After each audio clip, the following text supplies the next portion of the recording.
Welcome to the Devil's Digest postgame show following Arizona State's 81-72 loss this afternoon against U of A. ASU is now 12-9 on the season and 3-7 in Big 12 play. As always, my name is Justin Lestertosa. That's publisher Hode Urbino. And Hode, first, we have to address the elephant in the room, what happened at the end of that game.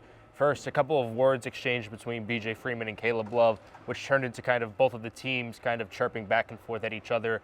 Bobby Hurley is well involved in that. And then no post-game handshakes between ASU and Arizona. And ASU's entire bench was practically already back in the locker room at that point. What did you make of that entire situation? Yeah, here's the thing, Justin. I mean, we know this rivalry is plenty heated, not only on the gridiron, but also on the hard court. But what happened today, I think, definitely took it to a much higher level. I've been covering this team for 25 years. I've seen a lot of contentious games between both teams, both in Tempe and in Tucson, but I haven't seen anything even close to what transpired today. So, as you mentioned, BJ Freeman and Caleb Love were drawing at each other. BJ Freeman actually headbutted Caleb Love. Caleb Love was the one that got initially ejected, and after there was clear video evidence of what BJ Freeman did do, then he got ejected as well.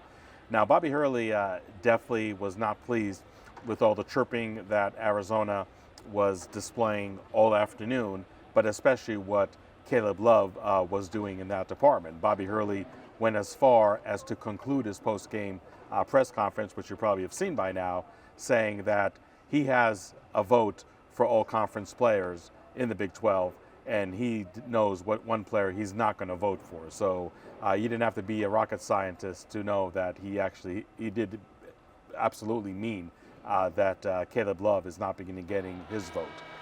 But the fact that Bobby Hurley made the decision, as you said, Justin, to clear the bench, not have the post-game handshake, and he himself did not even shake the hand of head coach Tommy Lloyd of Arizona, I think that was a bad look. And I understand that tempers were flaring on steroids at that point, but Bobby Hurley could have given, a half-ass handshake to Tommy Lloyd, not even shake the assistant coaches and the players' hands if he didn't want to. He could bring maybe some of the walk-ons from ASU's bench to do the handshaking and take the starters and all the players that actually did see action and have them go to the locker room. I mean, there are definitely some ways around that. And it's just unfortunate right now that there's not so much talk about the loss, but talking about ASU not being a gracious loser when you don't have the post-game handshake, when they're just complaints, up and down of what Arizona did not do in a very sportsmanlike conduct, if you will, to borrow a term for football. And it's just really, really a shame that that's really the overarching storyline on this loss. ASU did not play well. ASU did not deserve to win this game. I mean, sure, officiating could have been better. Sure, you wish that Arizona would show some class and not be chirping as much as they did to draw the ire of Bobby Hurley and the ASU bench. But nonetheless, to see no post-game handshakes, that to me is something that does not reflect well on Hurley, does not reflect well on the program. It really is a damn shame at the end of the day. Yeah, Ho, this game will likely be remembered for all of those antics, but at the end of the day, it was a back-and-forth contest here in Tempe between both teams. ASU had the lead at points in this game, but U of A started lighting things up later in that later portion of the second half, and ASU gave up 18 offensive rebounds. What'd you make out of this game on the floor itself? Yeah, I agree, Justin. I think you really hit the nail on the head when you look at the one stat that is the biggest eyesore is that 18 offensive rebounds that U of A was able to get, and you don't have to look any further than Henry Vessar. I mean, somebody that I'm sure on the scouting report wasn't high on that report by any means, but here he is scoring all of his 11 points in the second half, putback after putback after putback. 5 of his 6 rebounds were on the offensive end, so he really was the so-called poster child to the dominance that U of A did have on the offensive board. You just look at the Arizona game, at the Arizona team in general, and they just really posted some other very impressive stats. 32 points in the paint, 30 points off the bench, dominating the boards. As we mentioned, Caleb Love, classless player or not, he definitely inflicted a lot of pain on the Sun Devils, scoring 27 points, somebody that ASU did not have any answers for whatsoever. Now, some of the offensive rebounds issues, and I know that people are going to call Bobby Hurley a crybaby for that, but I think anybody that was here in the arena, watching the game on TV, watching the game on replay, could see there were a lot of moving screens that were not called by the refs. Now, yes, ASU needs to play better. ASU needs to take the game out of the hands of the refs. That is true of any opponent, and I think maybe especially when you do play your in-state rival. But nonetheless, to see ASU's front court players really get dominated time and time again, and that's when Caleb Love wasn't draining one jump shot after another. I mean, he scored 11 of U of A's first points in the second half, nailing his first three-point attempts. I mean, that's an issue that ASU didn't have an answer for at all. But on the boards, you know, whether we're not getting the calls or not, that is something that ASU had to do a much better job, and U of A just really had ASU pay dearly for each and every mistake. I think there were definitely some bright spots, you know, for the Sun Devils.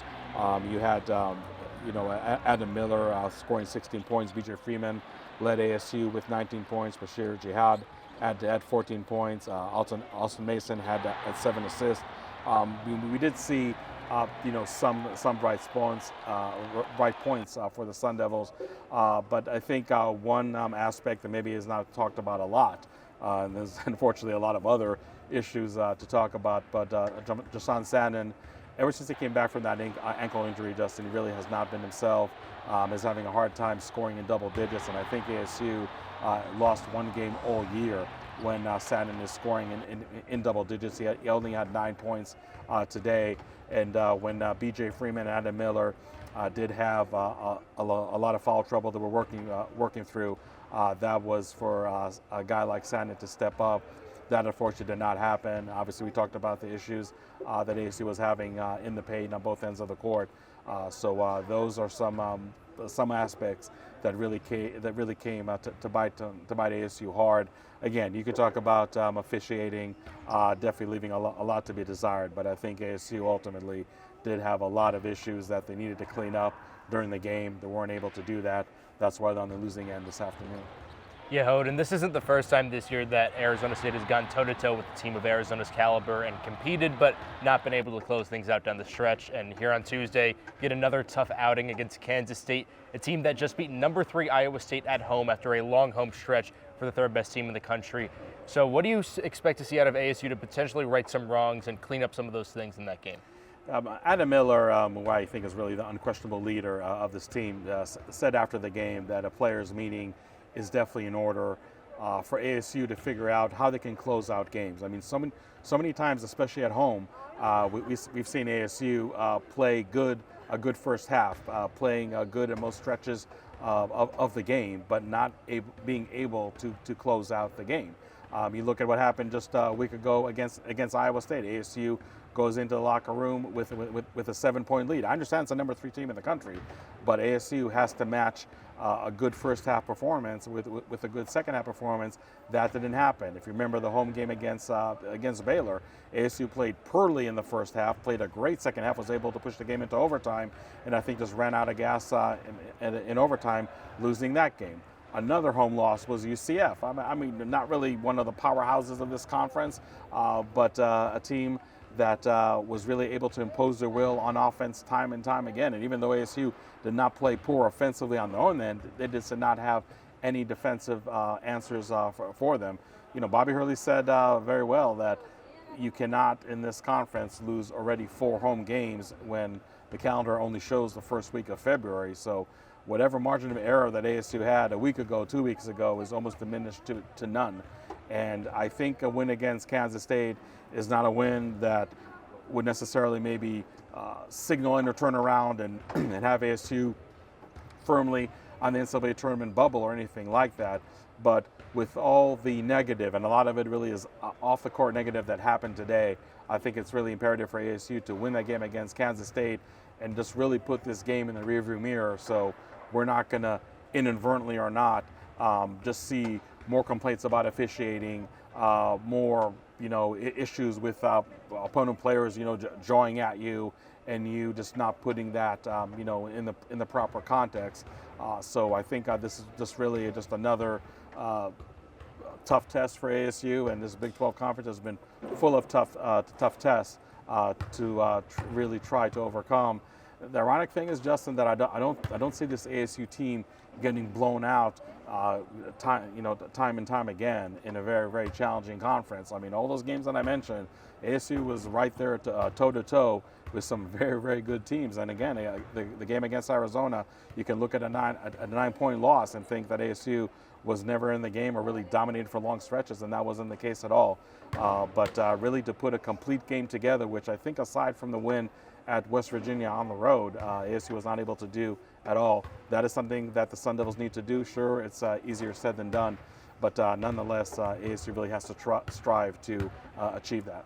Well, thank you, Ho, for all your insight. To stay locked in on all the coverage surrounding Arizona State sports, go to DevilsDigest.com. Follow Devils Digest on Twitter @DevilsDigest. As always, I'm Justin Lester Tosa. That's publisher Hoda Rubino. We'll talk to you guys soon.